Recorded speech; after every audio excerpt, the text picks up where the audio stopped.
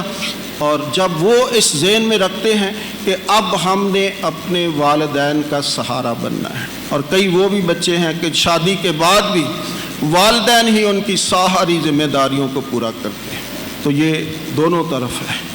تو آج جب ہم ایک خوبصورت ٹاپک پر بات کر رہے ہیں، بہت ہی خوبصورت ٹاپک ہے، بہت ہی خوبصورت بلاہٹ ہے، بہت ہی خوبصورت ساکرامنٹ ہے، اور ہماری دعا ہے کہ خدا ہمارے خاندانوں کو مضبوط رکھے اور ان میں کبھی بھی کوئی خراش نہ آئے، کوئی دراڑ نہ آئے، کوئی ناچاکی اور کوئی جھگڑا فساد نہ ہو، تاکہ ہمارے خاندان پاک انجیل کے مطابق، ان کی اور یسوع کی تعلیمات کے مطابق روز بروز مضبوط ہو جائیں، اور خدا ہمارے خاندانوں کو اور ان کے بچوں کو برکت بخشے۔